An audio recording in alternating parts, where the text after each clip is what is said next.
many years from now, would you be willing to trade all the days from this day to that for one chance, just one chance, to come back here and tell our enemies that they may take our lives, but they'll never take our freedom?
To Anti-Tyranny News Radio here on UCY.tv. Thank you for joining me this evening. We're going to dive into a little foreign news to start the broadcast off. But we're going to cover a lot of domestic issues. One that the Supreme Court is considering, that kind of really, you kind of have to get down into a little bit more details with it. And that's, can cops arrest you for going to a party where you don't know the host?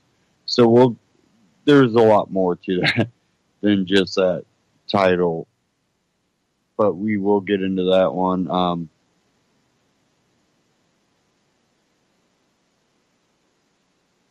Second here.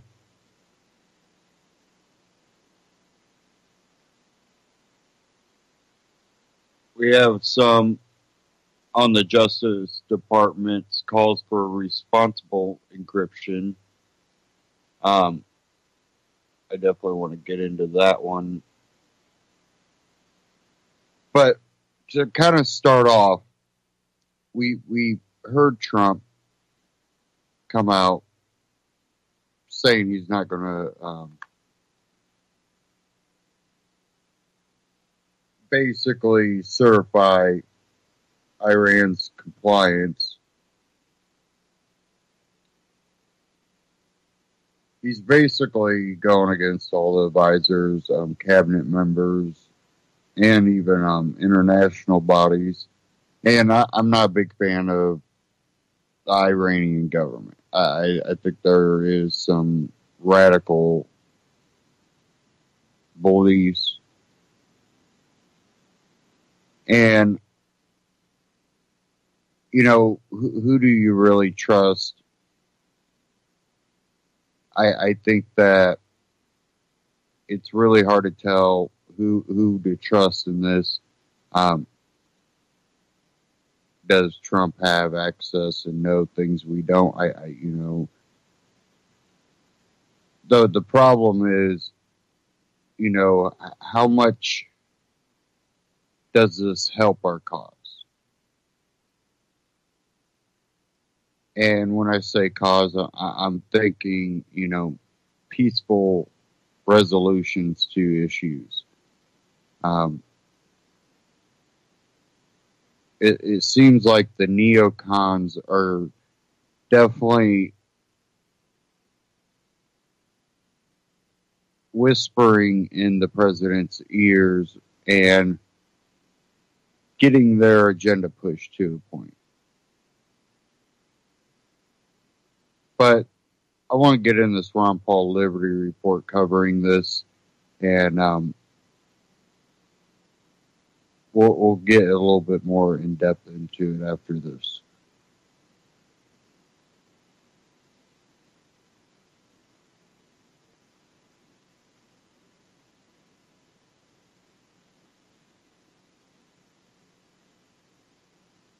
Hello,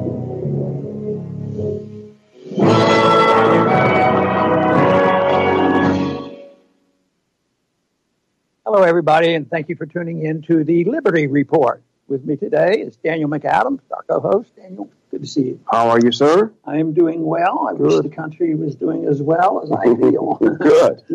But we want to talk about one of the defects in the policies of our administration having to do with foreign policy. And the big news really over the weekend, or as the weekend was breaking, was what did Trump finally do about Iran? Would he decertify? Would he certify? Well, he figured it out. He would decide to do neither. Yeah. He sort of put it into limbo. Oh, good. Let Congress sort all this out. But he's pretty explicit on his position. And like we've said in the past, he flip-flops a lot. But he hasn't been really a flip-flopper on Iran. He said he's just really taken a position which fits into the position of the neocons and other special interest groups that Iran is they're bad actors and they have to deal with them. And he's sticking to that principle. But right now, even his own staff are getting concerned about the warmongering policies that he has. You know, this idea of not certifying is significant. It's challenged an agreement that was made a year or so ago that really we thought was moving in the right direction. Exactly how it came about, there might be some questions, but it at least moved an agreement to the point where we were going to talk to the Iranians, and everybody agrees, I think including the president, that they haven't broken their agreement. They still did not do anything that should justify decertification.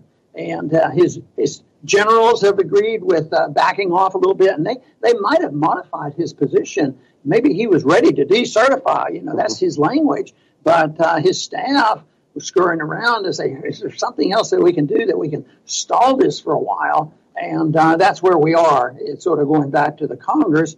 Now, Congress, you'll see AIPAC and the neocons and all the warmongers. They're going to line up, and they were able to get almost anything they ever wanted in the Congress. So who knows? Even though there's people who are seriously challenging this, some who even were opposed to the treaty, they just would like to keep their hands off. So it'll be interesting to see what happens.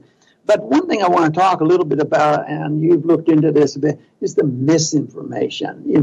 How many things are being said by the administration and Trump himself. It's just misleading. Sometimes if I accidentally pick up a news show on a regular television, I want to just say, that's not true. That's not true. You know, there's so much deceit. And he says it with such authority. Sometimes I think he may even believe that. Well, you know, he was in a bind because he could not find Iran in non-compliance because of the simple fact that they are in compliance. The IAEA has agreed that they've been in compliance since the deal was concluded. All of our allies and partners internationally agree that they have been in complete compliance. You know, this is an objective thing. There's not wiggle room. They either did this or they didn't. And thus far, they're in compliance. So what he did is he found some wiggle room in the legislation that Congress passed to approve then President Obama's accession to this agreement. And that wiggle room was a clause giving the president authority to determine whether the sanctions regime was appropriate and proportionate. And so he took that little bit out. And that's essentially what he did. He didn't abrogate it. As you said, he didn't do any of these things technically because he couldn't. He took a little wiggle room and says it's not in our interest, and they're awfully bad people. Right, and there's been pretty strong reports, things we've been very much aware of, that one of his closest advisors on this issue is Nikki Haley, and he loves her. He said, of course, she has a good podium at the United Nations, and you hear a lot about it. And the interesting conflict between Tillerson and Trump is that why does Tillerson put up with this? You know, all the insults that Trump throws out at him, and they have some disagreement. And Tillerson comes across as a more reasonable person. But we also know that Haley would like to have his job, and Trump would probably appoint her. But he's not going to fire Tillerson, but he's trying to, my guess is that he might be just trying to get him to resign. But if somebody wonders about Haley, because she hasn't been known. She's governor of South Carolina. She's not known in the circles, on international affairs, but she has a teacher, a very important teacher. The person that she looks up to, his name happens to be John Bolton. So that should perk up everybody's ears if they want to think about how do you avoid war? Why should war be a first option? And think about the Iraq war. And all of a sudden, this is where he's getting his advice now, is how do you stir up another battle like Iraq and confront the Iranians because they're such bad people, according to Trump? I'm convinced that if you got close enough to Nikki Haley and pulled off her mask, you'd see John Bolton, that it's him. And this is the same John Bolton who said the Iraqi people are much better off now than they were under Saddam Hussein. With a million dead, a country in total turmoil, a 13-year, 14-year war. This is what he believes. He was one of the prime suspects of lying us into the war. Everything he said was a lie about Iraq, promising how great it would be. And somehow he's not discredited. I love this line in your column for today. I mean, essentially, don't these people have any shame? When they do something so horrible. And so you're right. Nikki Haley has no experience. She's not a foreign policy person, but she has somebody whispering in her ear, and then she's whispering into Trump's ear, and this is what they're saying. It's the same warmed-over neocon stuff that they've been saying about Iran for 10 or 15 years, all disproven in the 2007 NIE, the intelligence community's assessment of Iran, all disproven, but they continue it. This principle of not having any shame is a characteristic of a sociopath. Yeah. And one time somebody has suggested that so-and-so was, I think he was using the term against Hillary. She's a sociopath. She has no shame.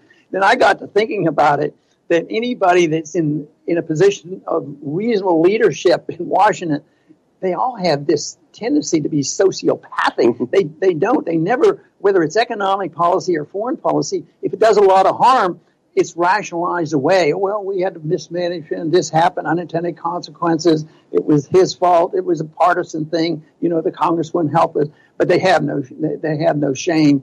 And that's why this doesn't bother them. They don't look and say, well, this might go in the opposite direction and maybe it'll backfire on us. They just bulldoze ahead. And unfortunately, Bolton is a very, very influential person right now. So I think this policy is not going to change. It'll be interesting to see how the House and the Senate handles this, because I think it looks like some votes would need 60% of the vote in the Senate, and others would be a majority vote. But I don't think it's going to be smooth sailing, because there are so many disagreements. But then I also look at who really has the influence in the Congress. Who are the lobbyists? And AIPAC is a powerful lobbyist, and they have something to say about it. And then you have people like Rubio. He's sort of in opposition to some of the hawkish congressmen like McCain and Graham, because they want to fix it to their agreement, move it in that direction.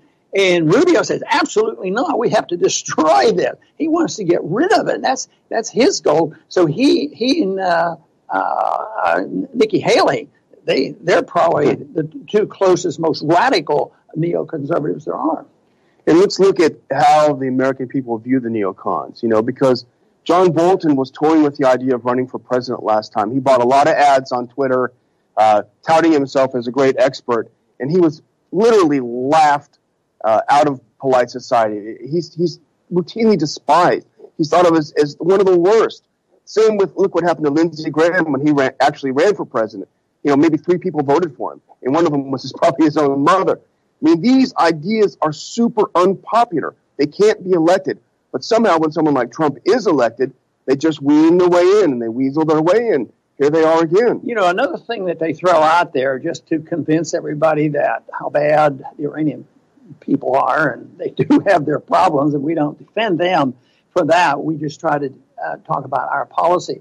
But, the Iranian Revolutionary Guard, it's big. It has influence. They have 125,000, but they paint them as if they run the Middle East, and that they are the monster. But just for instance, how would you compare the ability of the Iranian Revolutionary Guard to influence world politics compared to our CIA and our special forces. Yeah, it's not even essentially, in the same ballpark.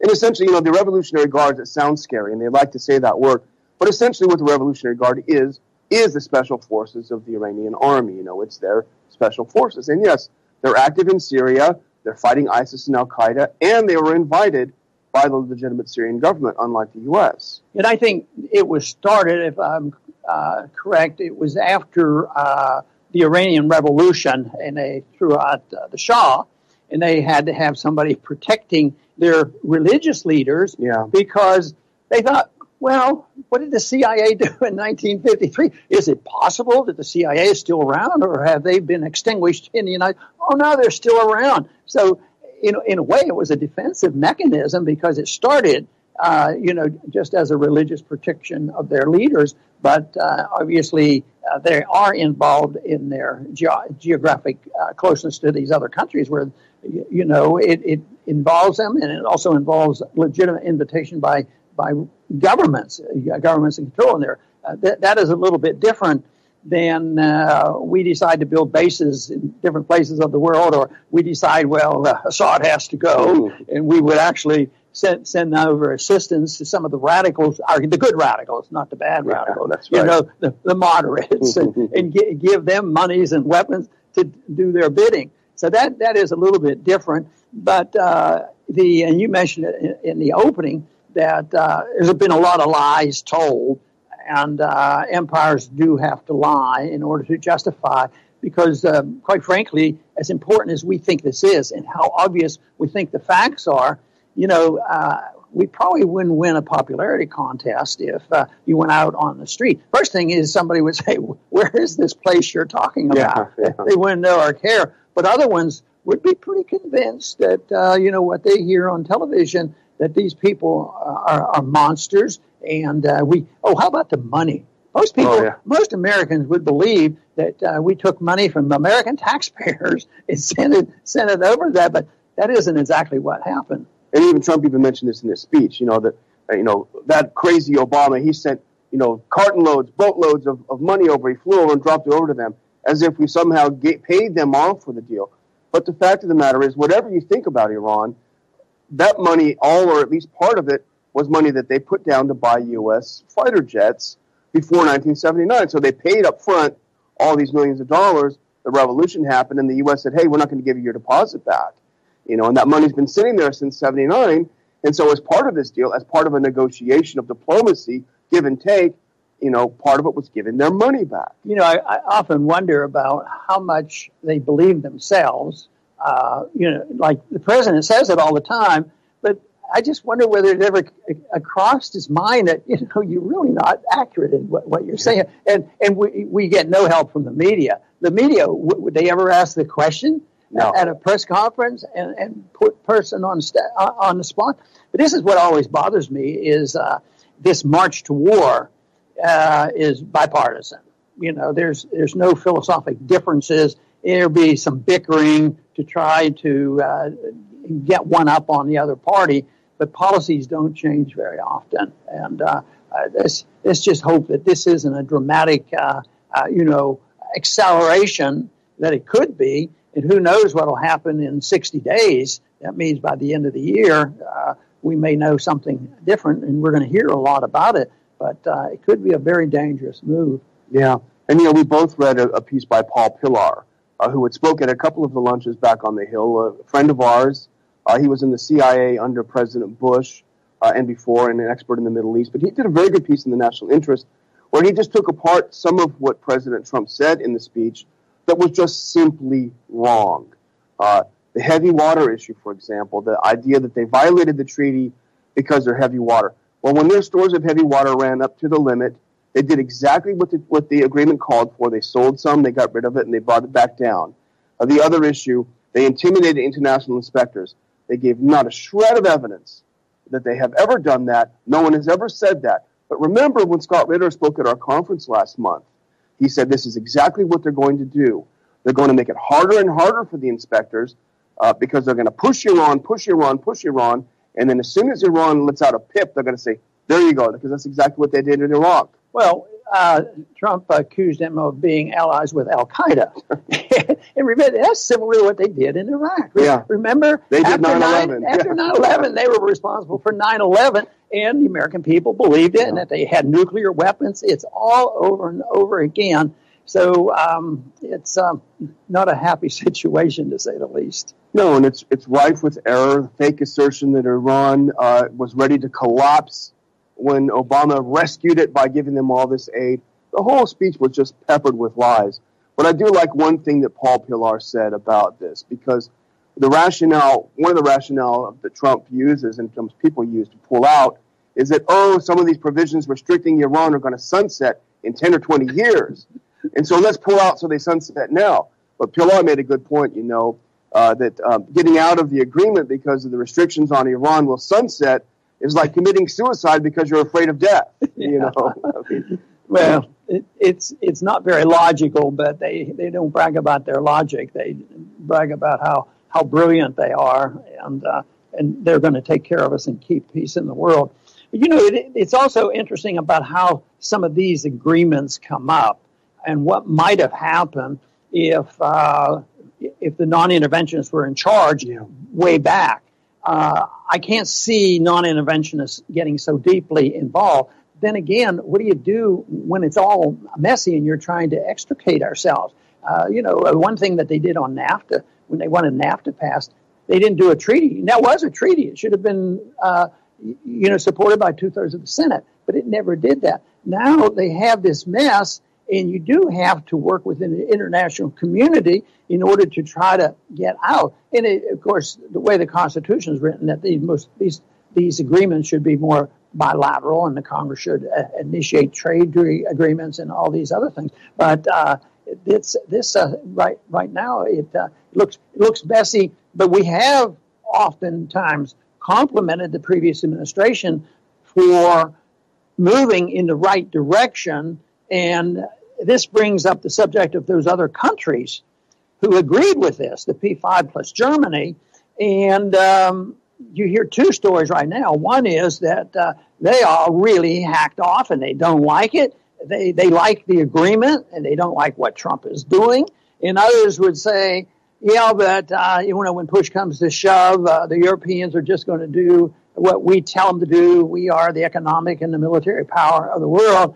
And I think that is yet to be settled because, in the midst of a severe downturn and a challenge to the dollar, maybe the Europeans wouldn't give us an inch. But even under these circumstances, it might be up for discussion. Maybe the Europeans aren't going to roll over and they're going to say, all right, you go your way, do what you want, but we're trading. And evidently Germany is the country that has most at stake in trade with Iran. And the Europeans immediately released a statement after President Trump's speech condemning what he's saying. So I think they're trying to play tough, but I think it is a good question. Will they roll over? As we've mentioned on this show several times, trade between Iran and the EU has been up 79% since the agreement, so they're making money. My last, statement would be that what Trump is doing is he's also hurting the United States. Iran is desperate to buy a bunch of planes from us. That's a lot of good-paying jobs, all gone if he continues this way. So I do want to remind everyone again about Dr. Paul's new book and how you can get your personalized copy of Dr. Paul's new book. And I'm doing this every day or every other day at least because we only have through October to get your copy. As a matter of fact, we got to get some more copies ordered because people are responding in a big time. So get your copy quick. Sounds good. Looks like there are a few people out there that still believe in non-intervention. And Daniel, you're right about this being detrimental, what Trump is doing to the United States. But the bigger picture is what is happening right now and the way we get involved in war is a detriment to peace. And that, of course, is one of the major goals of this program, is to try to explain to people why non-intervention is the best way to work toward peace and prosperity. And as long as we are able to do this, as long as nobody closes down our website, we're going to keep talking about the best way to achieve peace and prosperity. I want to thank everybody for tuning in today to the Liberty Report, and please come back soon.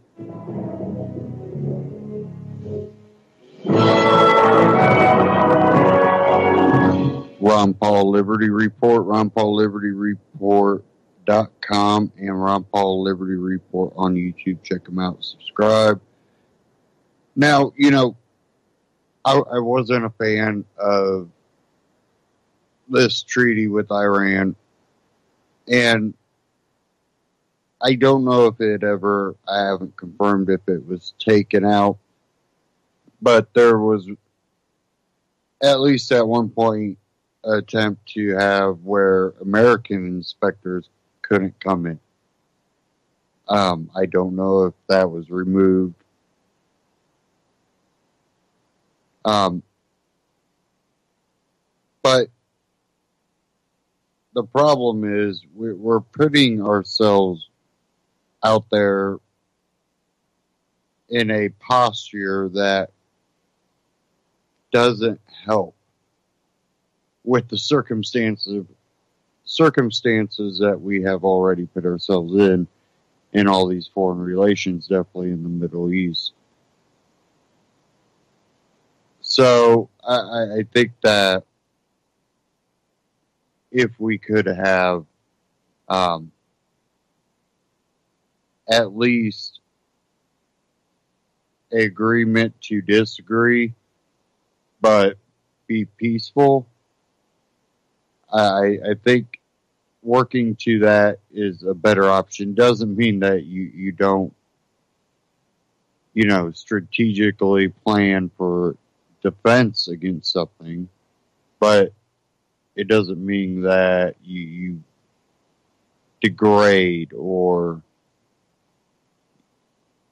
try to posture up when it's not needed.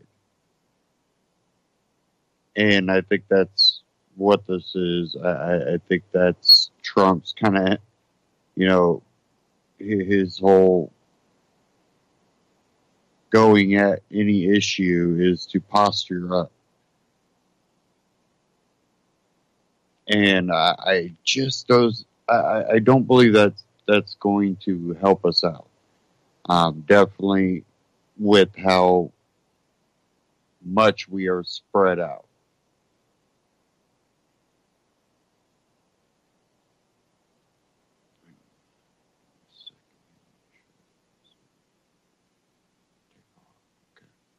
I have one here from the Libertarian Republic.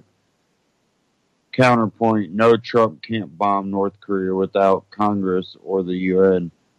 2 months ago today, our sister site Liberty Viral published a piece entitled "To Bomb North Korea, Trump Doesn't Need Congress or the UN." It was written by a squiggly line guy who I respect despite his name and whom I agree with on most issues. This isn't one of them. The basis for his article relies on one major assumption: that the U.S. is already at war with Korea, because the Korean War never actually ended. Instead, the 1953 Korean Armistice Agreement was merely a ceasefire between North and South Korea rather than a peace treaty. From the piece, we are already at war with North Korea. This isn't a recent development. On the contrary, we've been at war with North Korea for a while, for well over a half century, since 1950 to be exact.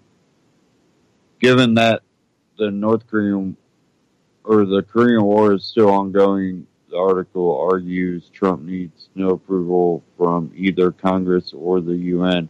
I agree with the assessment that the Korean War is technically merely on pause. I disagree that America was ever constitutionally at war with North Korea, or that it ever even claimed to be. Under our Constitution, declarations of war are to come from Congress, not the President. The most persuasive reason for vesting this power in the legislator's hands comes from James Madison in a letter to Jefferson. The Constitution supposes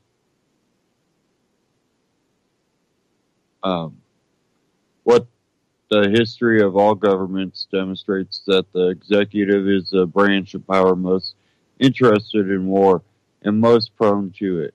It has accordingly, with study care, bested the question of war to the legislator. The legislator has not passed a true declaration of war since World War II, and this includes the Korean conflict. From time to time, it has passed authorizations as well as the constitutionally dubious War Powers Act, allowing for greater yet still limited presidential discretion for assigning troops to conflicts without Congress. However, the War Powers Act was not signed until 20 years after the end of the hostilities in the Korean War. Truman didn't ask Congress for a declaration of war, and authorizations for war wasn't even yet in the political lexicon. What involvement did Congress then have in authorizing the conflict? Well, they appropriated $12 billion for use in the conflict without giving authorizations for U.S. troops to be involved. I assure you that money has already been spent. Given that there was no declaration of war, no authorization for war, and no vague interpretations of the War Powers Act to use as an excuse, what was Truman's excuse for participation in a war? Well, he claimed absurdly that it wasn't a war at all. No, it was a new Orwellian phrase he created just for the occasion. A police action. This term was new, at least for American conflicts. Through some colonial powers had used it to denote claims of sovereignty when suppressing local rebellions. The authority he claimed for this police action did not originate from the Constitution at all. After all, he never claimed that the Korean Peninsula was an American territory. No, the authority he spoke to was UN resolutions, which he believed granted America the right of enforcement in foreign lands. The assumption that we were ever constitutionally at war with Korea, even if Korea had been at war with itself, is therefore false for several reasons. One, Congress never declared war to Truman. When committing acts of war, claimed he was only executing a police action rather than war. 3, the authority he claimed for his right to commit such action was the UN, so even if one buys Truman's logic, it dictates UN approval for military action. In essence, Trump would need Congress for any war with Korea to be constitutional. He would need the UN to even pretend to follow Truman's logic about non-war war. And he's not going to receive either in any scenario short of DPRK attacking another nation first.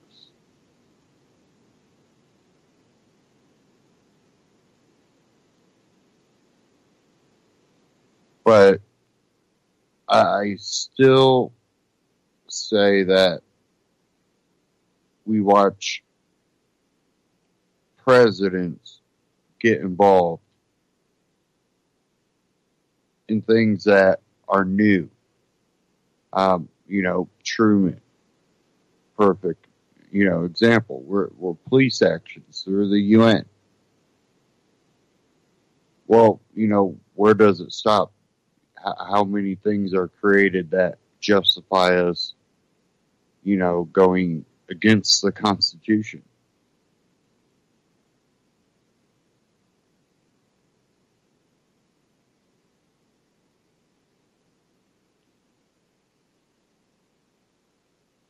It's hard to believe it was 10 years ago.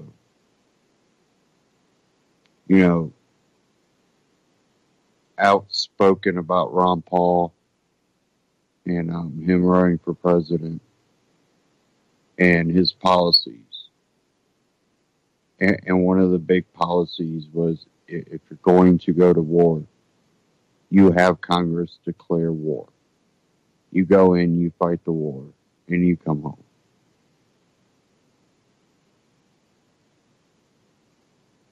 Policing the world is not our duty.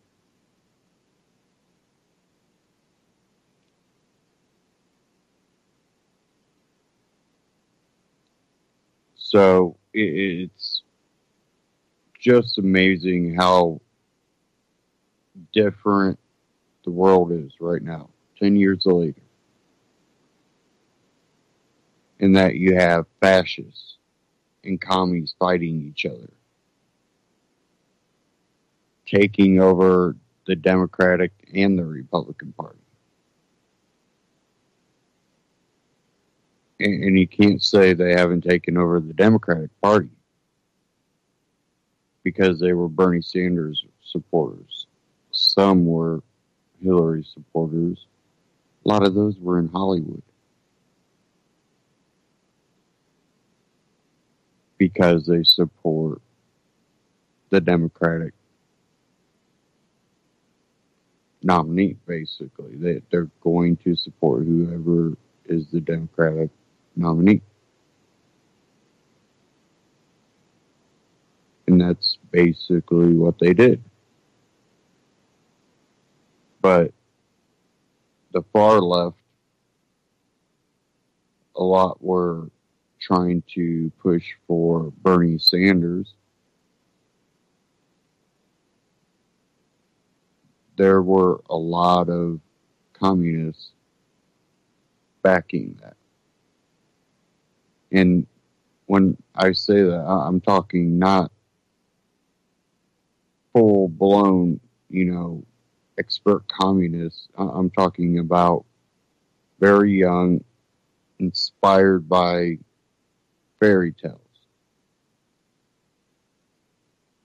pushed by career miseducators.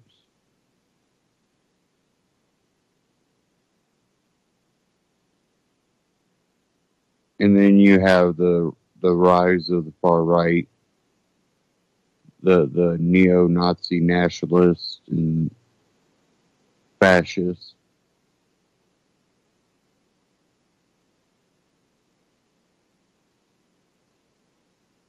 And if you look at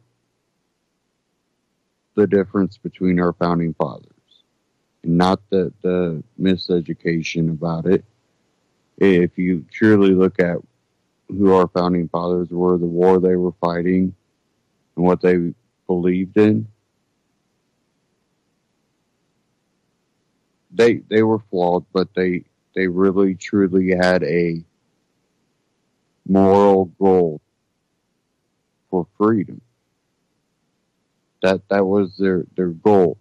And a lot of them weren't atheists. They were Christian, but they still believed in the ability for free will. Again, they were flawed. Yes, some of them owned slaves, but Thomas Jefferson owned slaves. It was supposed to be, life, liberty, and the pursuit of property. But he purposely turned that into pursuit of happiness. And part of that reason was he knew that if he put property in there, that would put a ability for slave owners to argue that, look, their, slave is property. It's constitutionally protected.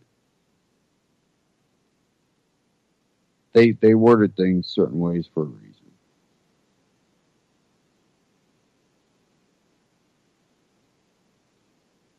Okay. I'm going to move along, cover a little bit of this here.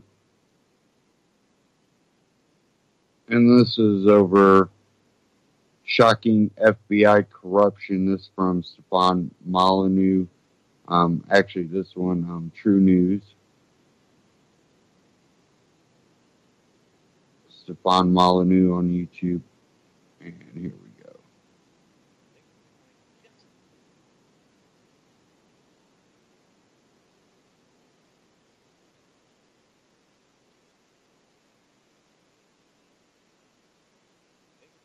Just a little bit clearer to those with eyes or ears why former FBI Director James Comey did not prosecute Hillary Clinton for her egregious misuse of classified information in the lead up to the 2016 presidential election. As it turns out, wild, breaking stuff today.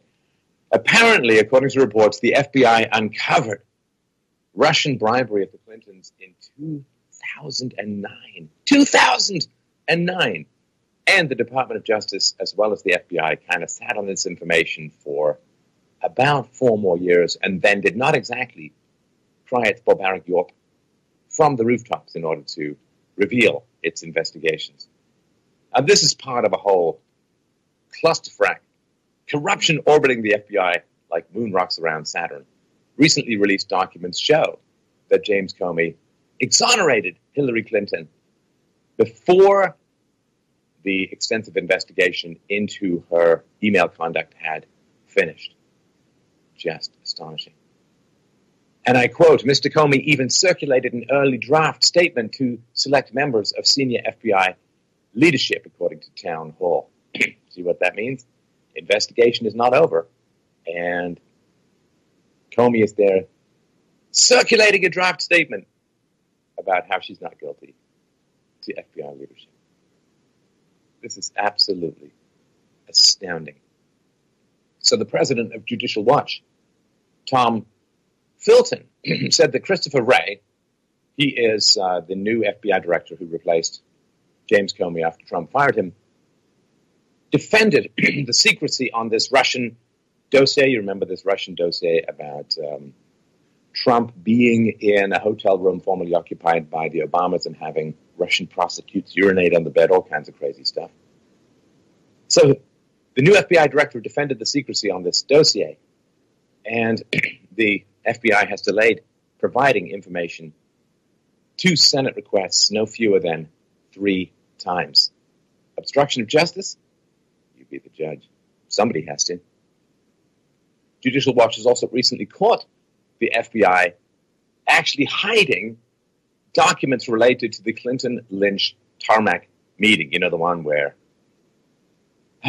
Lynch met with Bill Clinton and they talked about their grandchildren, apparently, while Lynch's DOJ was investigating Hillary Clinton.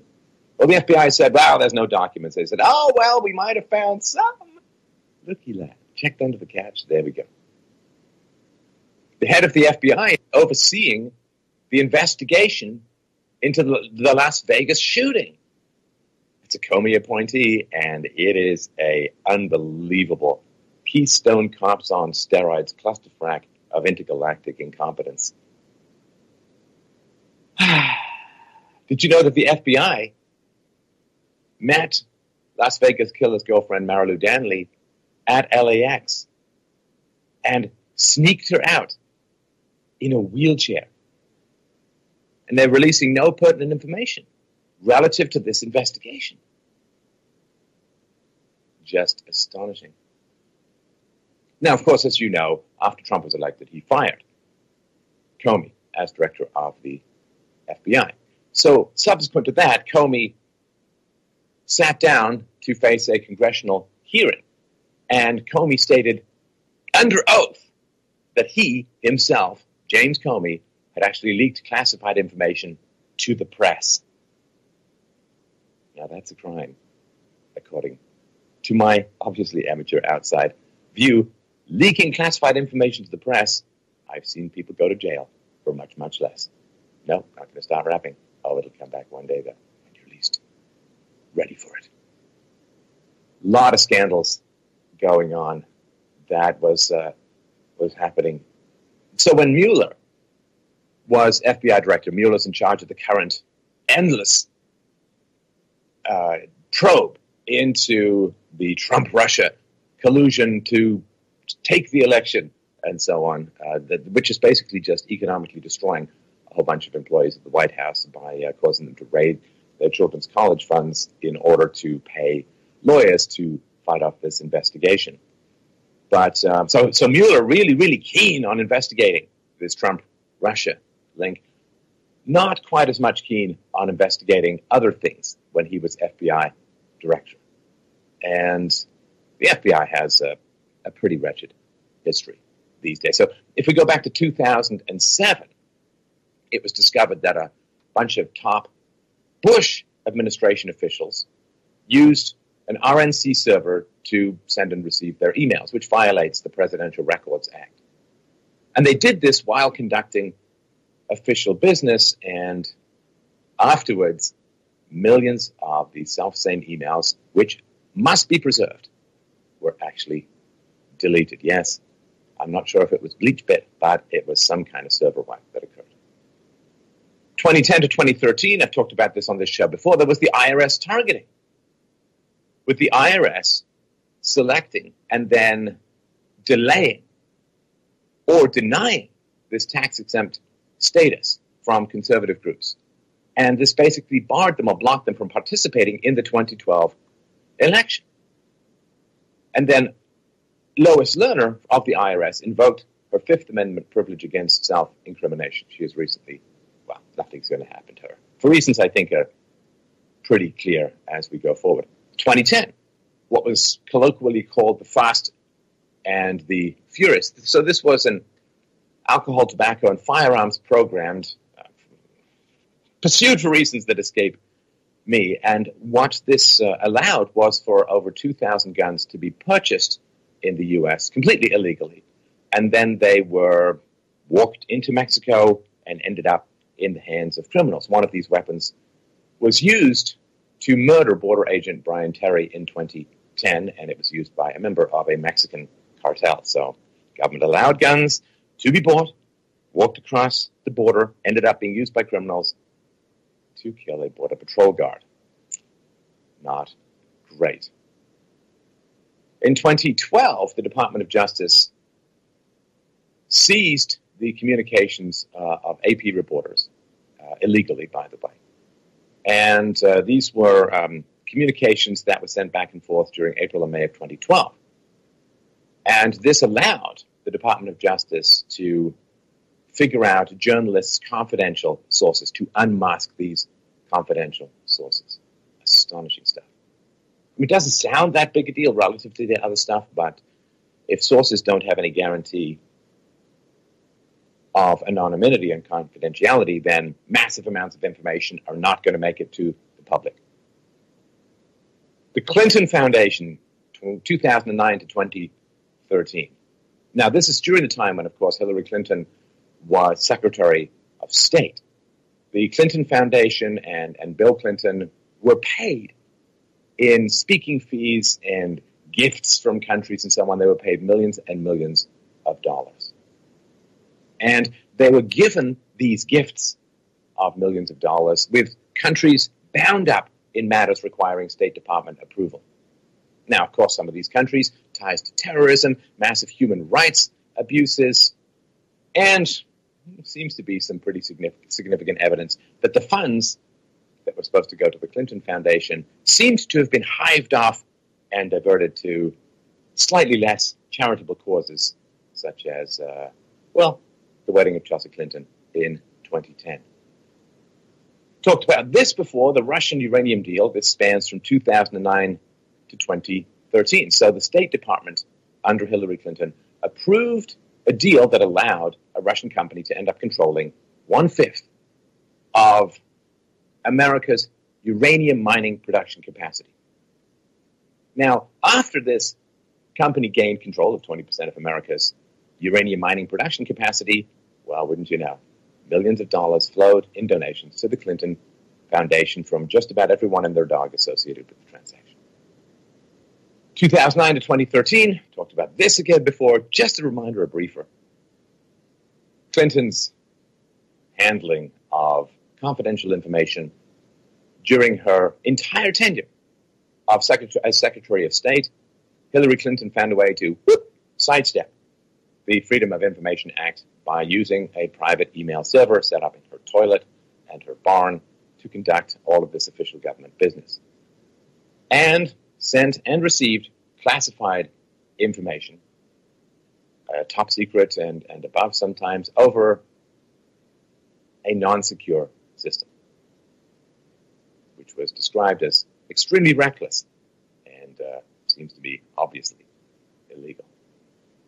So Mueller didn't pursue the actual law in a lot of these cases, and there is this perception, which I've talked about before, that the system of law in the United States has turned into this very strange net, you see.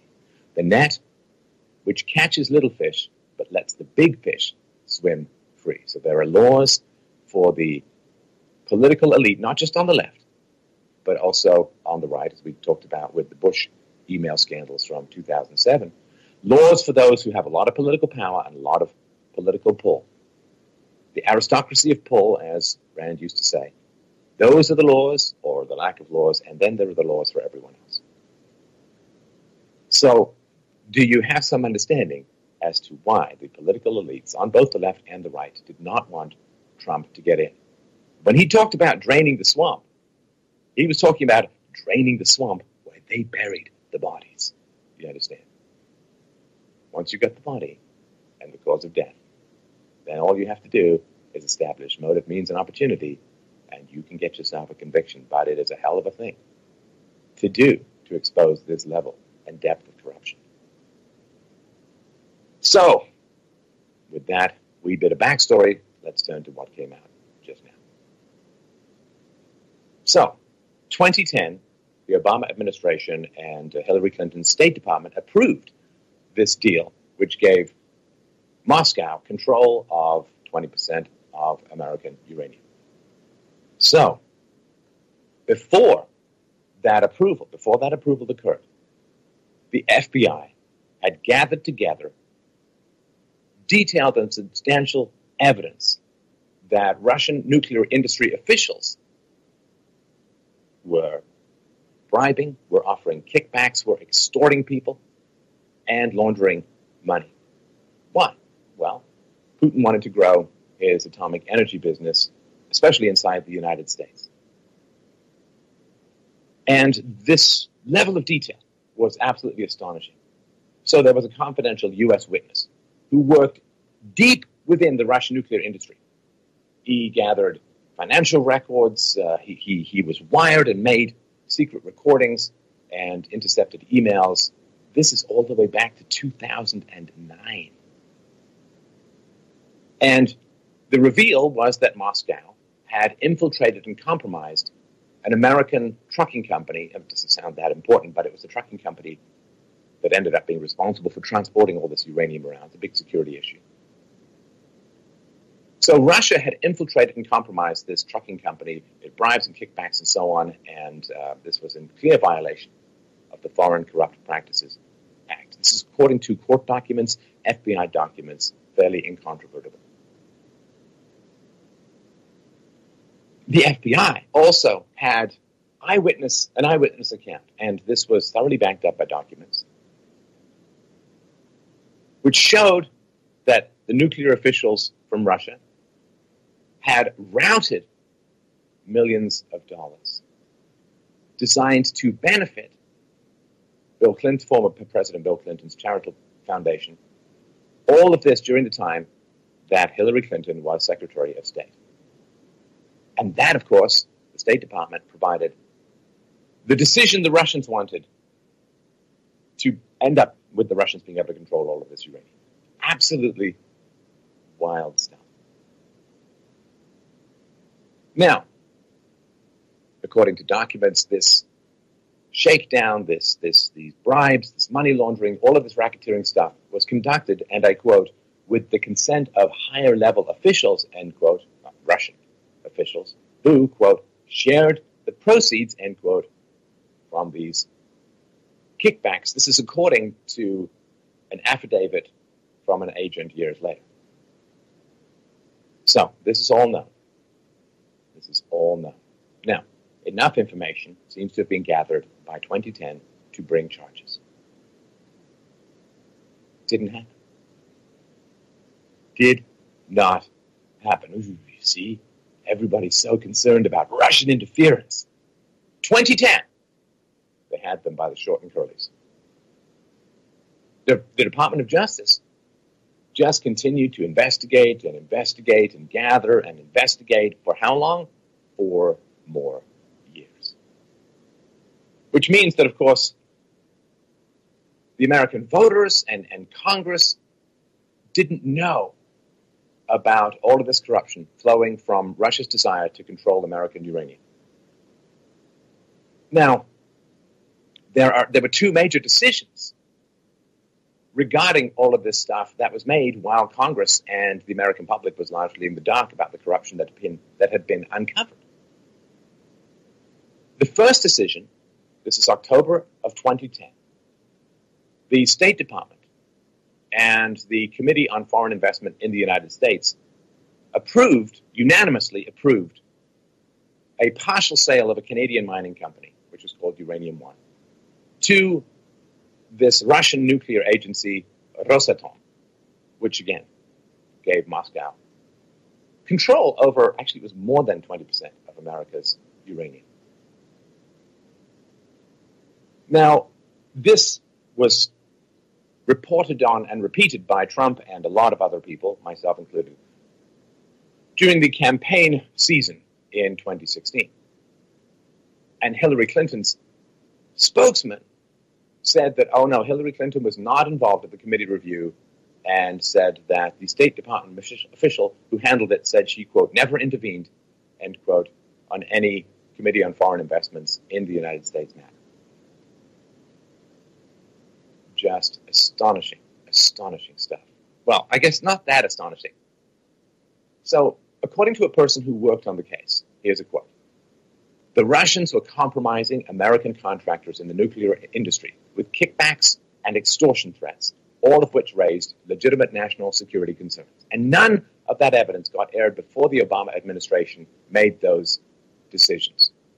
Now, this is according to someone who spoke to The Hill, but spoke on condition of anonymity for clear and obvious reasons, fear of not only the Americans, but also the Russians.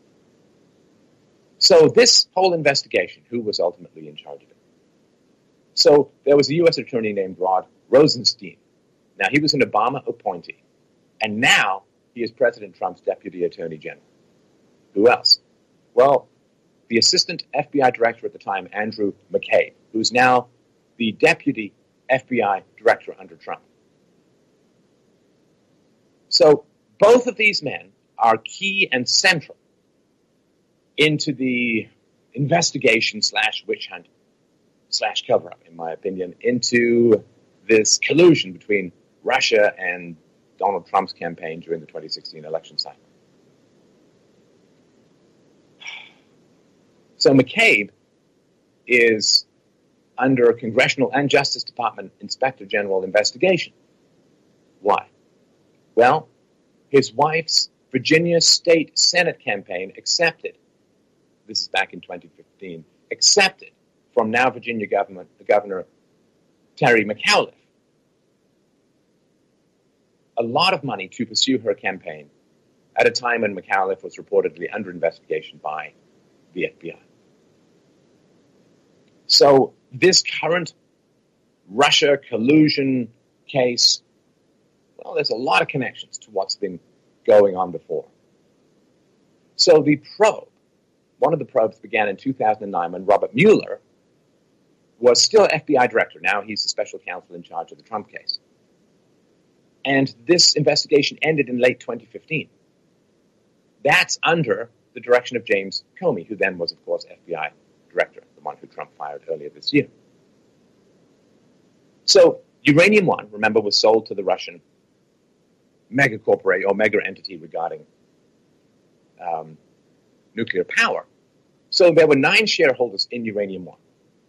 Uranium One needed approval from Hillary's State Department in order to complete this transaction because, of course, uranium is such a sensitive substance. So the nine shareholders in Uranium One, those 9 shareholders, well, funny story, not funny story, they ended up providing more than $145 million in donations to the Clinton Foundation before the State Department approved of the sale. Just astounding. So the Clintons, or the Clinton Foundation, took close to $150 million from these Uranium One officials. And then the deal was approved by Hillary Clinton's State Department. Now, the Clintons did not report these donations. And there was a memorandum of understanding that Hillary Clinton signed with the Obama administration when she became Secretary of State. And she said, she promised, she said, I pinky swear that I'm going to disclose to everyone publicly all donations received during the time that she was Secretary of State. Well, who hasn't had a day when they've conveniently forgot to report almost $150 million in money, which you're supposed to report, because it might reveal potential conflict of interest? Now, Senator John Barrasso, the Republican from Wyoming, told Greta Van Susteren that the deal Hillary approved of, which essentially gave Putin control and ownership of over 20% of U.S. uranium, is important for a number of reasons, but also, perhaps most important, is that Russia sells uranium to countries not entirely aligned with the United States' interests, to put it as nicely as humanly possible, including Iran.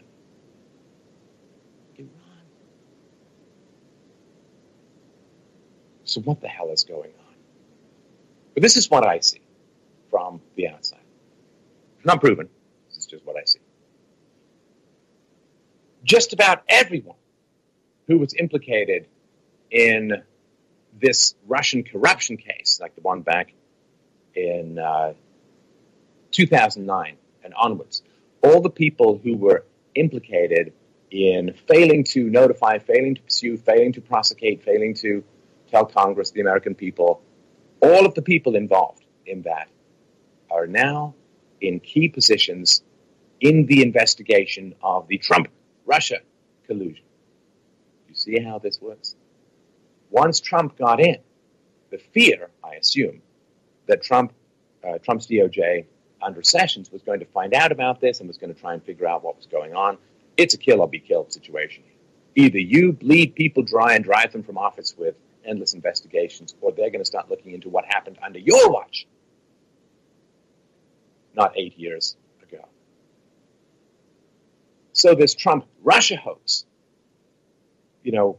so many times among Democrats, among leftists, so many times, almost it's become a law of gravity. Whatever they're accusing you of, they're the ones actually doing it. It's what gives such peculiar energy and persistence to this mania. So this Trump-Russia, ooga-booga scare story? What? Well, there was real Russian collusion. The Clinton Foundation, Uranium One. And a lot of administrators in the Obama administration, worked on, helped, oversaw, or covered up the facilitation of this deal. Is there any objectivity in the investigation of President Trump? What happens if these former heads of agencies end up being investigated themselves? What happens? Is there any objectivity or rule of law or morality left in the Republic at all? And where the hell is the mainstream media in the reporting of this? This wasn't unknown. It was reported on, but very low on the radar. So the mainstream media, dereliction of duty when it comes to the one thing that they're supposed to do, which is to hold up the mirror and the light to those in power. Speak truth to power. Or, as the saying goes, democracy dies in darkness. Yes, but you're not supposed to be turning off the lights, so it'll murder. It can be more efficient mainstream media. And this is where things stand. Look at the amount of energy, time, ferocity that is being poured into the Trump-Russia collusion. Why? Because I believe if the truth comes out, Democrats and their lackeys and those in power are revealed as who and what they are for all time. And that is an eventuality that tens of millions of people in America desperately do not want. They need the leftist narrative to continue because of their dependence on state power. And I'm not just talking about the poor, I'm talking about the entire military-industrial complex. This is late empire stuff. This is banana republic stuff. This stuff needs to be exposed and dealt with. And anybody who's not out there talking about this is part of what keeps the eyes of the republic averted from the real swamp creatures inhabiting its innards. Let's turn on the light. Let's see what's there. And let's not stop. Stefan Molyneux on YouTube. Check him out. Subscribe. Now, I have an article here. Let me pull it back up. This one from USA Today. Congress is spending millions on Russia investigations, but you'll probably never know exactly how much. Senate Intelligence Chairman Richard Burr and Vice Chairman Mark Warner hold a news conference on the status of the committee's inquiry into Russia interference in the 2016 election at the U.S. Capitol on October 4th, 2017. Congress is spending millions of dollars on investigations of Russia's interference in the 2016 presidential election, but it's impossible to tell from public reports exactly how much the probes are costing taxpayers, and the committees running the investigation refuse to talk about it.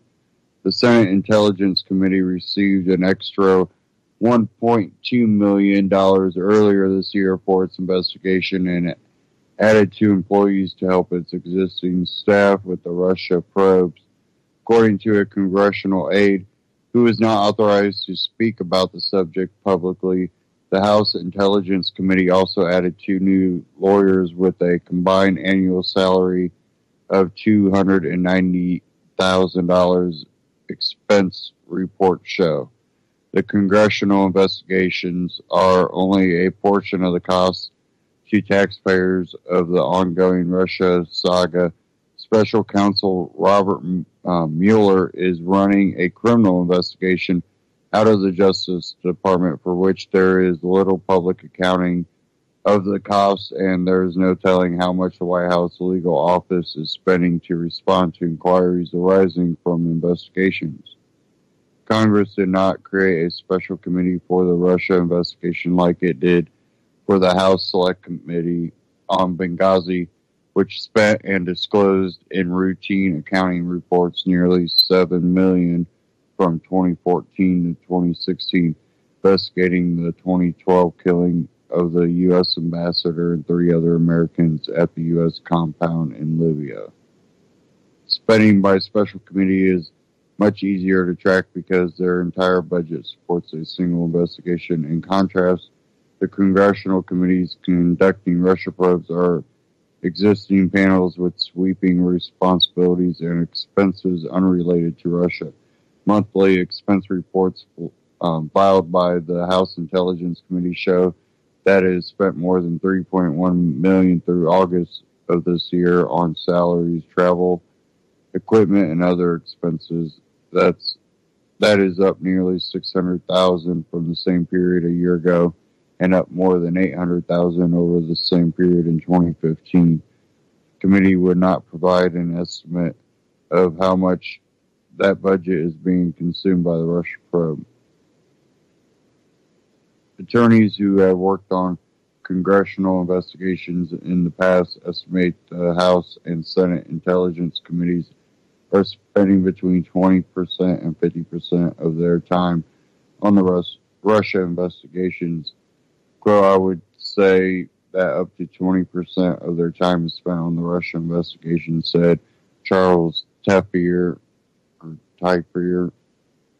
who served as general counsel to the U.S. House of Representatives from 84 to 95, and was special deputy chief counsel for the House Iran-Contra Committee's investigation of the Reagan administration. When you work with the staff of the House Intelligence Committee, you're struck by the vast scale of their responsibility. And you can read the rest of that at USA Today and look at more, expense, estimates. But really, when you look at what Mueller's doing, he's using, potential other, crimes or, accusations of these crimes to try to go after all these people surrounding Trump. And it really does seem like, trying to, pinch off people within the administration that won't go along with what the powers behind the scenes want. And I think Trump's, he's really fighting, how's he going to respond to things. I think that's why he says some of the outrageous stuff he does, because I think he's putting them in a pinch. Now what are you going to do? So it's hard telling what's really going on in this investigation, how much it's costing us. But we know that there are legitimate, concerns related to Russia, again, with the Clinton Foundation. That should be investigated. But it seems like they're chasing ghosts. There's no, here's evidence. It's still chasing this ghost. And it really seems to be illegitimate at this point.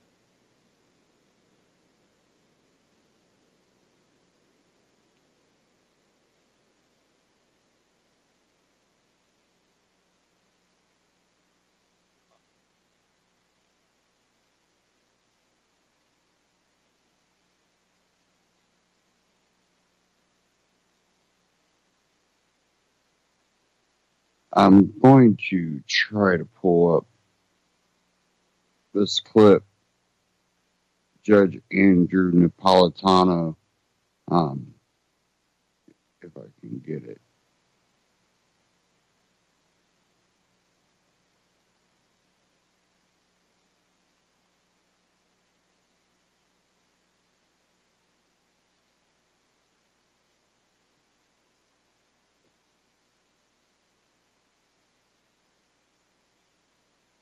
Okay.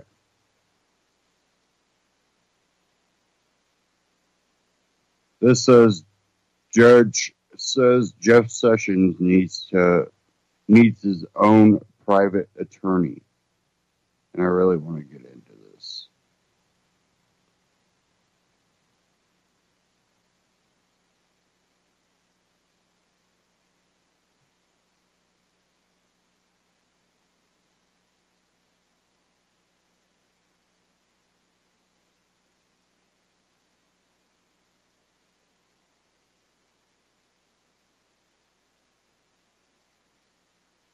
See if it pops off here. Jeff Sessions tongue-tied, or can he get an answer? Real quickly, you and I, while it was going on, I said, does he need personal counsel? And you said, yes. Why? Because I think he needs an unbiased, non-Justice Department, bright legal mind to help him sift through some of these things. It wouldn't be unusual, but it wouldn't be unprecedented. It continues, and we will dip in and out as it makes news, obviously. President Trump, meanwhile, is tweeting that new documents show fired FBI Director James Comey, one of the topics at that hearing today, quote, And of course, they cut it right there. Says here,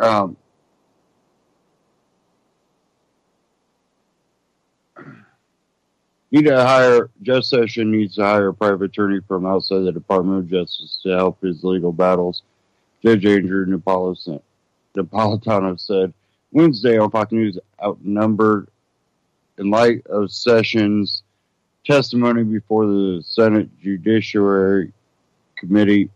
Napolitano was asked if the Attorney General should retain private counsel. I think he needs an unbiased, non-justice department, bright legal mind to help him sift through some of these things. Napolitano responded, it wouldn't be unprecedented. Napolitano thinks that Sessions is getting boxed in by repeated legal inquiries and said the Attorney General is close to committing a crime by misleading Congress. The Attorney General, quote, the Attorney General is in a little bit of a box. He's already the Attorney General. He doesn't need their approval to stay in office, but he knows he's sworn to tell the truth. He also knows he cannot mislead them, Napolitano said. So sometimes telling a sterile, brief truth can leave a misleading interpretation in the mind of the questionnaire. That is an independent crime, he added. Misleading Congress, and he can't do that.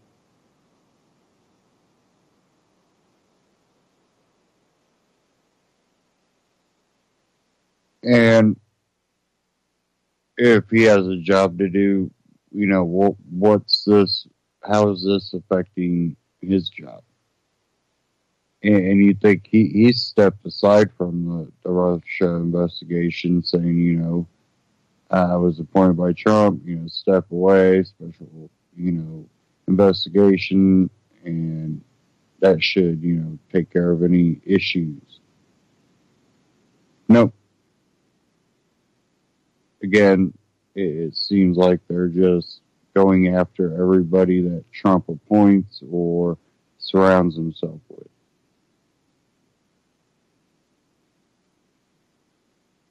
And it almost has become an assault on, his administration. Because we should have some type of evidence or something that has come out by now saying that there's, definitely evidence that would suggest something. Instead, we get news stories about who, they're harassing or going after for how long. And it becomes so drawn out that it really seems like they're grasping for anything.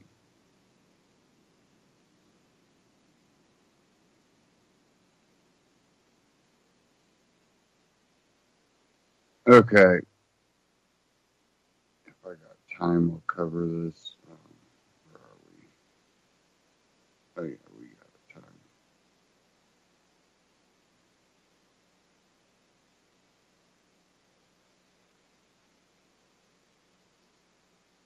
Okay. First, I want to cover this one from Reason.com.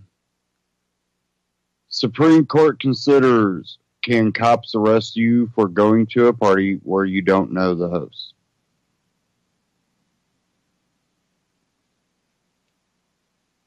Quote, 21 people en masse arrested for trespassing for going to a party. Does that feel right? Asked Supreme Court Justice Nia Sotomayor in a case that sees District of Columbia cops on the hook for false arrest. Neither Sotomayor nor her Supreme Court of the United States colleagues seem impressed with the city's contention that guests at a 2008 D.C. house party should have known they were trespassing. The guests had been invited there for a bachelor shindig directly or secondhand by a woman named Peaches, and they had little reason to suspect she was lying about having recently rented the house. You're saying that anytime a policeman goes into a house and there's a party and people tell you somebody invited me, and it turns out that somebody didn't have a right to be in the house, you can arrest the invited guests.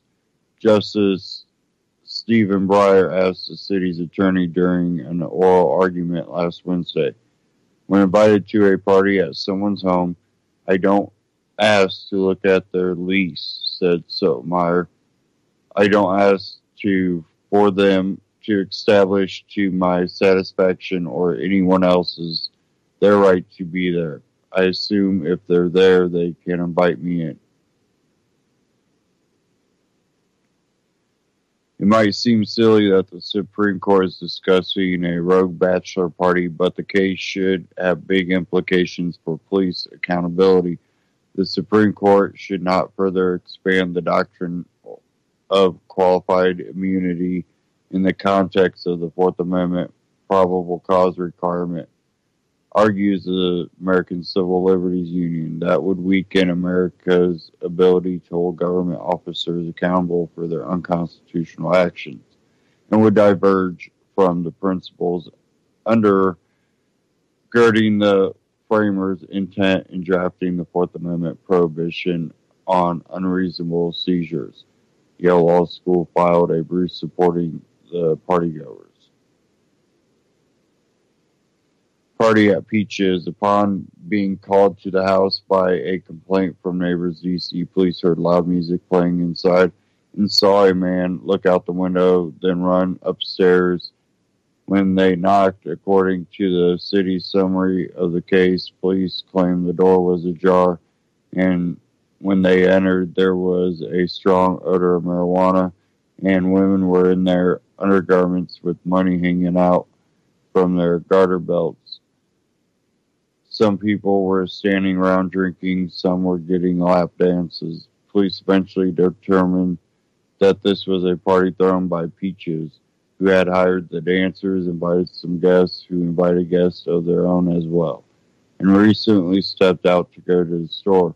But while Peaches was in negotiations with the house's owner to rent the place and may have even had keys, she had never actually sealed the deal on the lease and did not have permission to throw a party there, all things she admitted to the police when they called her from the party. Peaches did not implicate her guests in the scheme, and they claimed that they didn't know of her deception, or in some cases didn't know who lived at the house, but had no reason to suspect they were trespassing. Still, all 21 people at the house were arrested for unlawful entry and taken to the police station, where they were detained for several more hours. All 21 would be back or booked for disorderly conduct. Through those charges were eventually dropped. The group filed a lawsuit seeking damages from the city and the arresting officers, alleging false arrests and violation of their Fourth Amendment rights.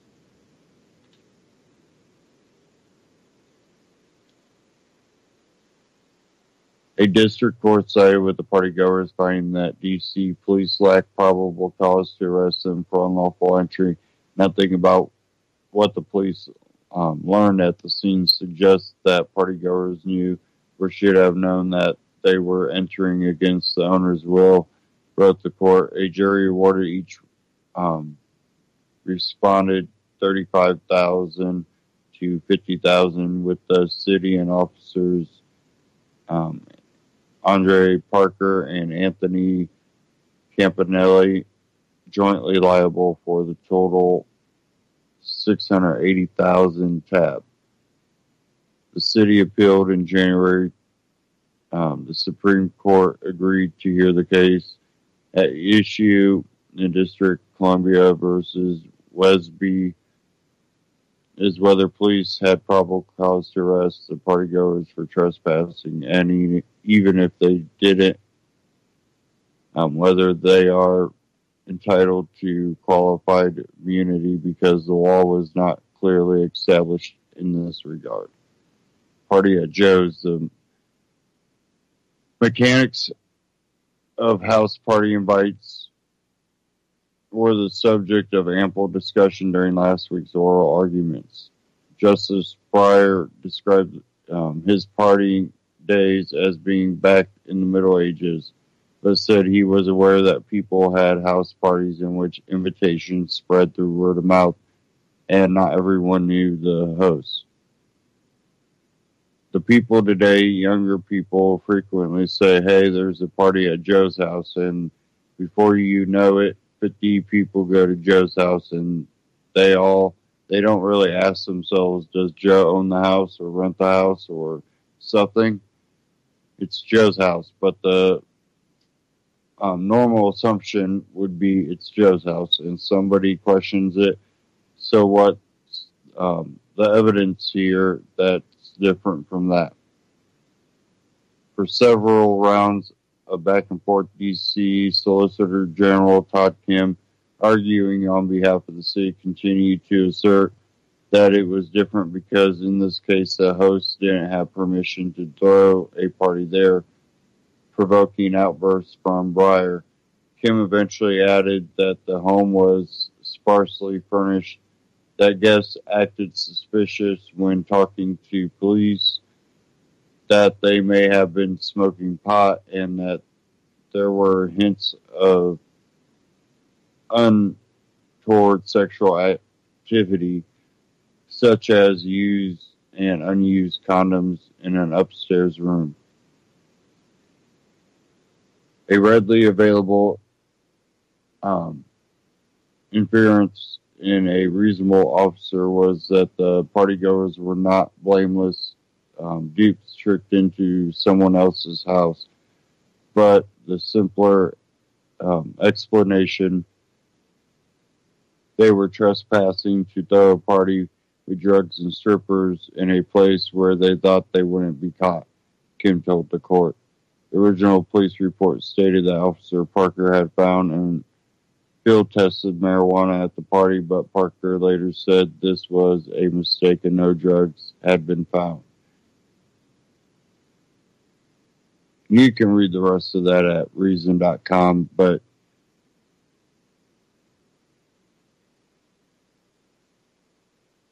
it's one of those deals that you can't hold people like that liable. It definitely goes against their Fourth Amendment rights. And this is the police state.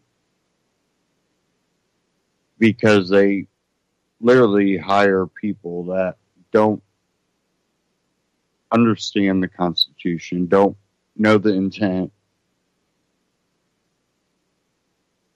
but they are highly taught on, these codes that they call laws and broad language,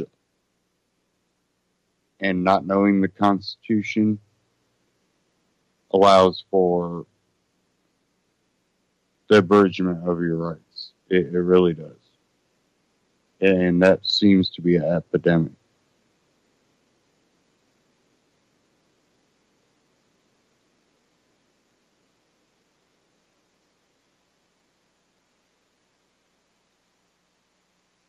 Okay, I want to play a short clip here from We Are Change, U.S. Inches Towards Battle and Hollywood's Dark Secrets.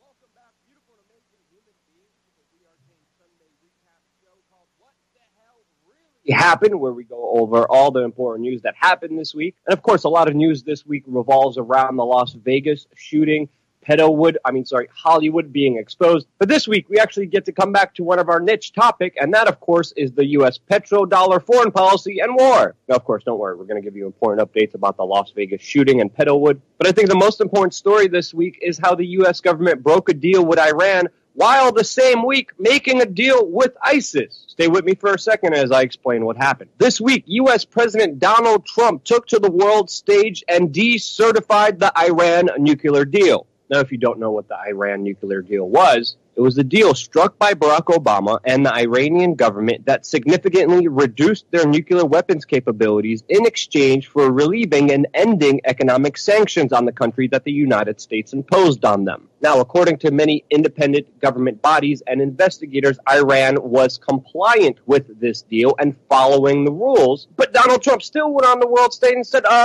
no, and decertified the deal that they had that they were compliant with because he said that Iran is destabilizing the Middle East, financing terrorists, and said something to the likes of making weapons of mass destruction, which I think now most Americans know is code word for we're just going to lie to you, which they did. So with this decertification, now Congress has to decide whether the U.S. will remain in the deal or not. Donald Trump also levied new sanctions on Iran, which Iran responded by saying, if you put more sanctions on us, your regional military bases that surround our country would be at risk.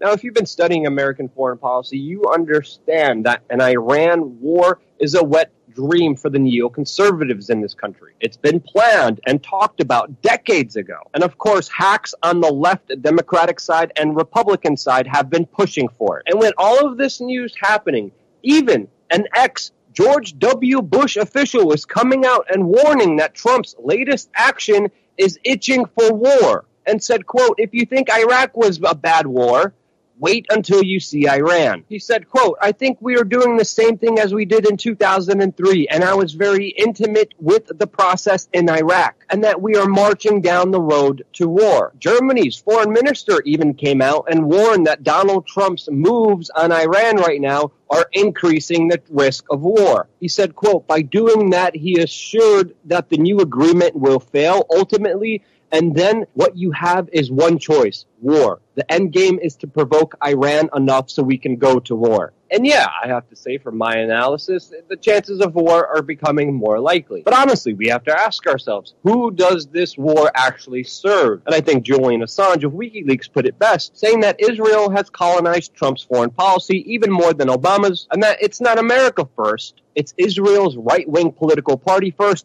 Saudi Arabia second. And we have to call a spade here because this aggression towards Iran works foremost in the benefit of Israel because Iran supports Hezbollah and now has a very important presence inside of Syria right on Israel's border at the end of this big Syrian conflict that's happening right now. And then second, Saudi Arabia, whose chief oil exporting competitor, who religiously they are at odds with and currently have a proxy war going on in Yemen, also benefits from a more aggressive U.S. policy towards Iran. And that reality, of course, you will never hear on the U.S. mainstream media. And now with the Iran nuclear deal looking like it will expire, who did the United States cut a deal with this week? As the Washington Post unfairly reported, that, quote, a deal was reached to evacuate civilians - local militants from ISIS-held Raqqa. I hope you're able to see what the Washington Post did here, because many people viewed Raqqa as the capital of ISIS. It's pretty clear ISIS previously controlled the entire area. So when you're talking about militants, quote, militants, you're really talking about ISIS that the United States just struck a deal with. Other people verify the validity of that claim, as even the AFP wrote that ISIS fighters are leaving Raqqa, but failed to mention that it was because of this U.S. brokered deal. And now the United States will bus out ISIS fighters out of the town of Raqqa to Deir Zor, where the Syrian government, along with Iranian and Russian forces, will meet them and have to fight them. Oh, gee whiz, yet another fact that the U.S. mainstream media establishment that is interconnected with government intelligence agencies does not want you to know. And in light of all of this, Iran actually responded to the United States by saying, stop worrying about us. Your government is about to collapse. And I do have to say, economically, the United States doesn't really look in a favorable position after these latest moves. As we saw, even China, France, Germany, Russia, and even the United Kingdom plead with Donald Trump to sustain this Iran nuclear deal. And with Donald Trump just saying, screw it, I'm just going to decertify them anyway, we're seeing very aggressive actions by China and Russia as they just announced and launched a yuan ruble payment system that, of course, will have a negative side effect to the U.S. petrodollar. China is even trying to compel and saying that they will compel Saudi Arabia to trade oil in yuan instead of the U.S. dollar. Very aggressive moves, which of course threaten the U.S. dollar as the world reserve currency. As we know, China is economic partners with Iran, and they're very displeased by Donald Trump's latest moves, which only escalates the economic warfare that has been happening between China and the United States, which of course is leading many experts to predict the death of the U.S. petrodollar, which would end the U.S. dollar being the world reserve currency, and of course create economic chaos within the United States. And if that wasn't enough for your plate, former presidential candidate and Congressman Ron Paul came out and said that the U.S. Federal Reserve's massive bubble is creating a world of economic pain domestically, which of course just creates new money and credit out of thin air. And what do you expect for a country that is in over $20 trillion debt in pursuit of a failing war on terror that is creating more terrorism, creating more pain and havoc around the world while trying to start new fights and new wars? Okay, so now moving forward in other authority figures lying to you news, we have the Las Vegas Police Department and FBI yet again changing the timeline of what happened during the Las Vegas mass shooting. This is the third time, if not more, that this happened, offering up a completely new timeline, contradicting themselves, looking like they have something to hide, and with the authorities still not even being able to keep their story straight of what exactly happened during the Las Vegas shooting. This is the main reason why people don't trust authorities. And to make the situation more confusing than it already is, one of the key witnesses that contradicted the authorities' timeline, Jesus Campos, the security guard and key witness in the Vegas shooting, disappeared as he was set to do 5 interviews, one which was supposed to be on Sean Hannity's show on Fox News, and even his union president said that they lost all contact to him and that currently his whereabouts are unknown. Meanwhile, we're getting more disinformation from the U.S. mainstream media about these events, as they claimed that this Las Vegas shooter was a successful gambler and has earned over $5 million in just gambling winnings. And independent media proved them totally wrong and estimated that he actually lost hundreds of thousands of dollars during his gambling sprees. And all we could say from this contradictory, confusing mess of a situation is that we'll keep you updated on this very important story. And now, of course, continuing on with more cover-up news, we, of course, have more critical information about the sexual abusing media mogul Harvey Weinstein. And we're finding out that it was Harvey Weinstein that actually paid for Bill Clinton's legal fees during his sex scandal, coming to his aid with donations to Bill Clinton's legal fund during the height of the Monica Lewinsky sex scandal. Of course, uncovering how sexual deviants are protecting each other. Also this week, famous actress Emma Thompson came out and said that Harvey Weinstein is not a sex addict, that he's a predator, a sexual predator, and far from the only one in Hollywood, who, by the way, Hollywood was dropping hints about for over 30 years, as even Courtney Love in 2005 said, "Do you have any advice for a young girl moving to Hollywood?" I'll get lively. Harvey Weinstein advice to a private party and enforcing. Being, of course, one of many Hollywood figures dropping hints about the behavior of Harvey Weinstein. And now with finally more celebrities speaking out, the dam is breaking on Hollywood's criminal, horrible behavior, as people like Kaya Jones, a former member of the Pussycat Dolls, came out and said that the truth is that she wasn't in the girl group. She was in a prostitution ring that happened to sing and be famous while everyone who owned us made the money. Actress Rosie McGowan actually came out and said that she told the head of Jeff Bezos' studio that Harvey Weinstein previously raped her and that they did nothing about it. This was right after this actress was locked out of her Twitter account for some reason. And the cover-up is really indicative to a larger problem that's happening here, as celebrities, politicians, media organizations, and even local police departments are covering up these heinous acts that happen in Hollywood. Former famous child actor Corey Feldman came out and said that we're the people that did this to both me and Corey that are still working, they're still out there, and they're some of the richest, most powerful people in this business. And they are. And they do not want me saying what I'm saying right now. Are you saying that they're pedophiles? Yes. And that they're still in this business? Yes. That's what, and that's what you're saying in your book. When you talk to when you talk to they parents, don't want me here right now. Trust Corey, me. There are a lot of parents out here who want to put their kids in this business. Their kids are cute, they're great actors, What would you say to a parent who just has the best of intentions who's coming here with their child? If you're saying that there's a lot of predators in this industry. It's a many-feathered bird, okay? Be careful what you wish for. That's what I'll tell you. You know, don't go into it with naivety. Don't go into it thinking that it's all roses and sunglasses. You're damaging an entire industry. Accusing Corey of damaging an entire industry is sick. This industry is clearly filled with sex abusers and pedophiles that are being covered up from the general public while lying to you about their illegal, deprived, horrible behavior. I mean, look into the minds of the sick human beings like Woody Allen, who he says that he hopes this whole Harvey Weinstein scandal doesn't spark a witch hunt. Speaking out to defend Harvey Weinstein now, saying that he feels bad for him. And this is a man who has been accused of sexual abuse himself, as his own adopted daughter detailed sexual abuse that he committed against her, where she claims she was sexually abused at the age of 7 by him.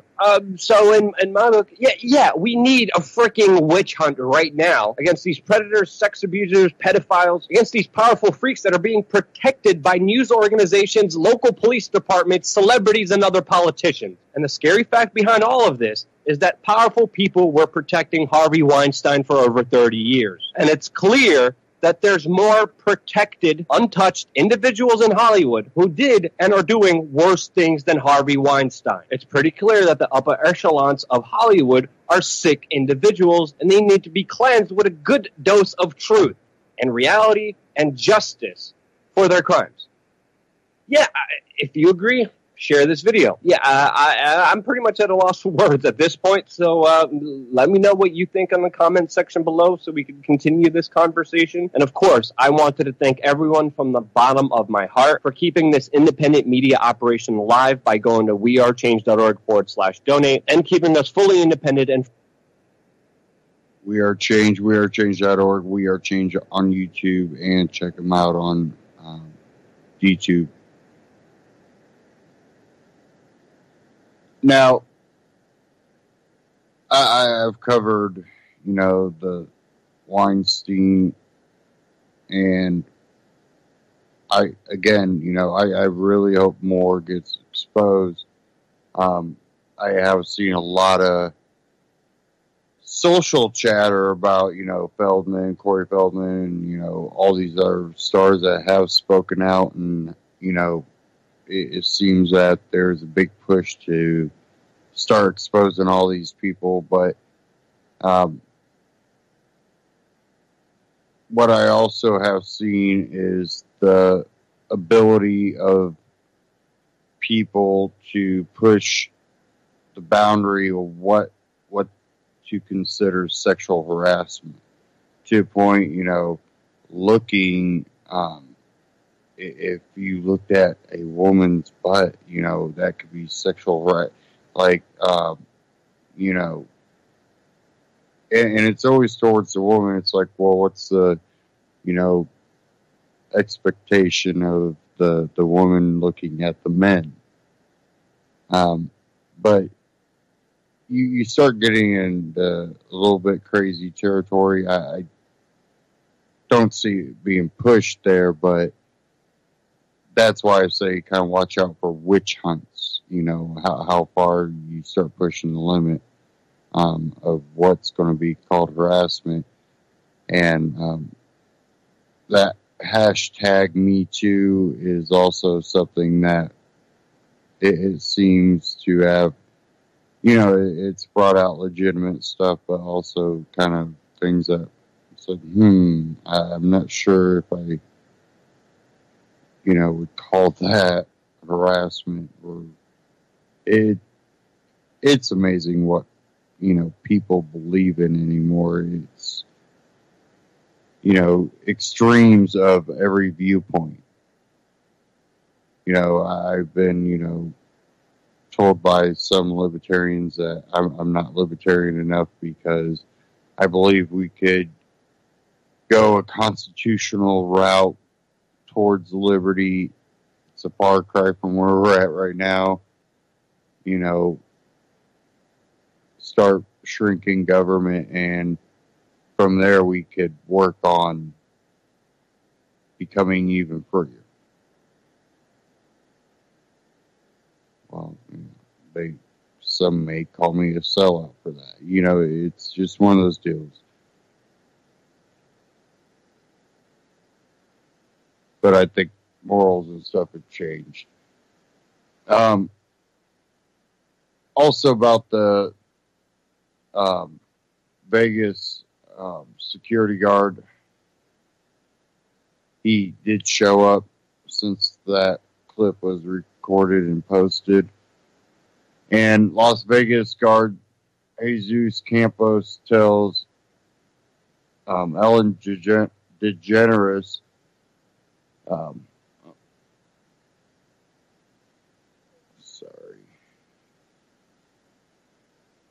browser froze up. Okay.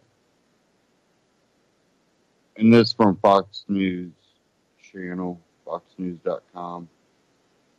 The Maryland based security guard who briefly disappeared from public eye broke his silence on the Ellen DeGeneres show Wednesday, describing how he was wounded by the perpetrator of the deadliest mass shooting in U.S. history. Jesus Campos told DeGeneres in a pre-recorded interview that he had been called to the 32nd floor of the hotel on the night of October 1st to investigate an open-door alarm.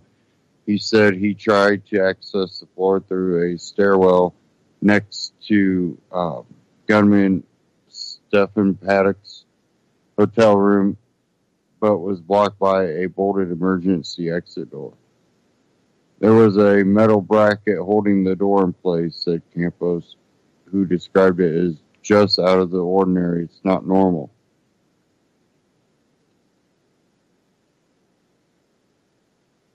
Campos said he reached the floor through another stairwell and inspected the metal bracket from the other side. As he walked back into the hallway from a room that leads to the stairwell, the door made a loud noise as it closed behind him. I believe that's what caught the shooter's attention, Campos said. As I was walking down, I heard rapid fire. At first, I took cover. I felt a burning sensation. I went to go lift my pant leg up and I saw the blood. That's when I called it in on my radio that shots had been fired. I felt a burning sensation. That, you know, that would be your first sign. We heard many people talk about, you know, he didn't get shot. It's a made up story. I don't believe that. I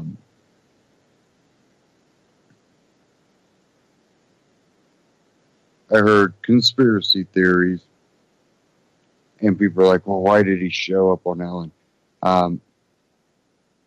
And he wasn't registered security guard in Vegas. And I would just say a unregistered immigrant. That would be my guess.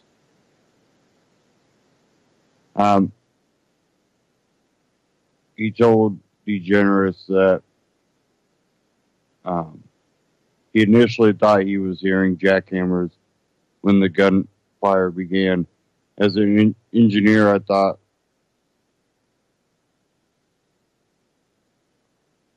I'm sorry. This is Mandalay Bay engineer Stephen Shook, who went up to the 32nd floor to look at the door Campus had called about, told DeGeneres that he initially thought he was hearing jackhammers when the gunfire began. As an engineer, I thought, we are not working up here late at night. We wouldn't be doing that, said Shook, who added that the wounded Campus yelled at him, take cover, as bullets whizzed past his head. Within milliseconds, if he didn't say that, I would have got hit, the engineer said. Campus added that a woman poked her head out of her room to see what was going on, but he told her to go back inside. Campus had canceled several scheduled TV interviews last week, and his appearance Wednesday did nothing to quell rampant speculation and rumors surrounding the horrific attack. DeGeneres praised campus for saving the life of Shook and the unidentified woman, and noted that her interview would be the only time the guard would discuss the shooting publicly. Nearly 3 weeks since Paddock killed 58 people and wounded more than 500 others, the FBI and Las Vegas police have not yet revealed a motive for the shooting, and questions remain about the timeline of events, which have become muddled after police and the owners of Mandalay Bay gave conflicting statements. Campus drew intense attention when police hailed him as a hero just after the shooting, saying he unwittingly stopped the massacre by arriving in the hallway. The police timeline changed dramatically a week later when authorities said Campus reported being wounded at 9:59, 6 minutes before people in the concert crowd reported shots. The timeline of the massacre changed again last Friday when Clark County Sheriff Joe Lombardo said Campus had been dispatched to the 32nd floor at 9:59 p.m. and was wounded in the hallway less than a minute before the massacre started at 10:05. Shook's account of the DeGeneres interview seemed to support that chronology. He told Campus in the interview that the guard saved Shook's life, and DeGeneres credited Campus with also warning a woman who started to come out of the room to get back inside. Shortly after that is when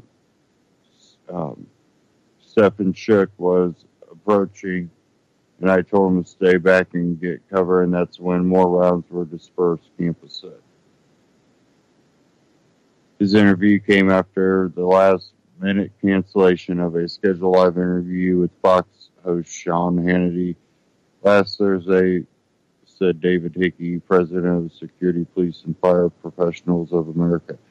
Campus then dropped from public view, said Hickey, who had involved in booking the appearance. We are more than pleased that he's resurfaced and appears to be in good health, Hickey said. If he comes back as a security officer at Mandalay Bay, we'll see him again. If not, we wish him the best. I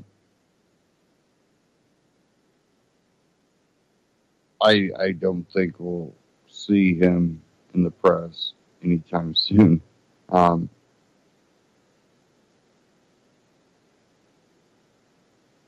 A pre-recorded show too, kind of, it seems that he wants to hide. Almost like he's somewhat scared. And I almost wonder if part of it is, he's not in the country legally. That he was kind of a off-the-books type person. But, again, that's speculation. No proof of that. But it's really odd how everything happened. And it really just makes you question the whole timeline, everything. But,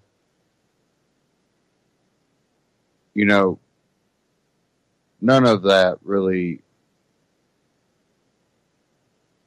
sidelines the Second Amendment.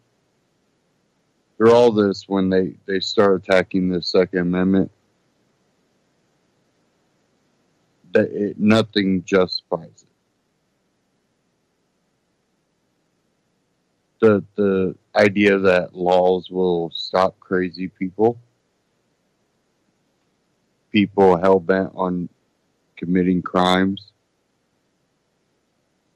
and that those laws will stop gun crimes, has all been proven fallacy. Some fantasy of some utopia that will never exist.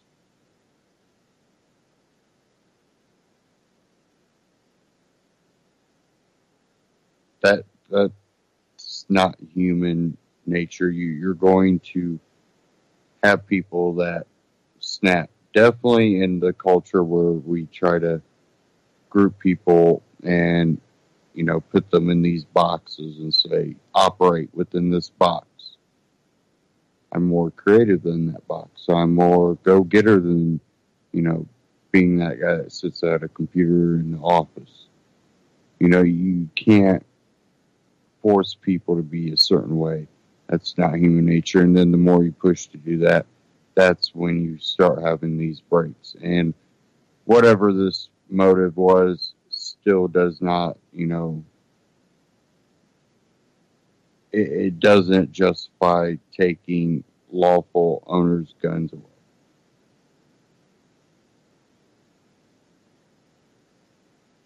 And again, it doesn't take away from the crimes.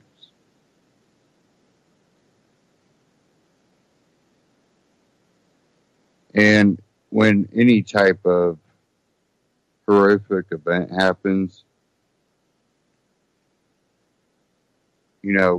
if anybody's lost anybody, definitely people before their time, we understand the pain, the hurt. And there's nothing that's going to bring them back. And that emotional reaction that, we can make laws that'll stop it from ever happening. Again, it's a emotional fallacy.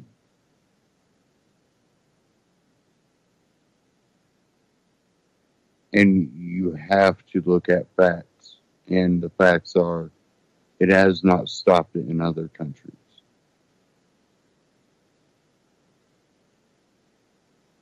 It won't stop it here. I want to thank everybody for tuning in tonight. Stay tuned here on UCY.TV. Great broadcast coming up right after this. And don't forget, go to UCY.TV. You can click the support tab and donate to UCY, or you can scroll down to the bottom, Amazon button down there. You click that. You can shop Amazon through UCY.TV, and you get the same great prices, same great shipping rate, and at the same time, UCY gets a little kickback to help cover operating costs. Really important that you help support alternative media. A lot of the sources for revenue for alternative media are drying up, and it's really important that you yourself support those media outlets that bring you information that mainstream never would. So, it's really, really important, and UCY has been, a network that's brought you many viewpoints and different ideologies, and brought you the news that, again, mainstream don't want to talk about. And it's real important that we stick together to bring and expose that information. And don't forget, if you go to antityrannynews.com/MyPatriot, takes you My Patriot Supply. Again, same great price, same great shipping rate. And we get a little kickback to help cover our operating costs. And again, it's really important to support it. Stay tuned again here on UCY.TV. Spam coming up after this.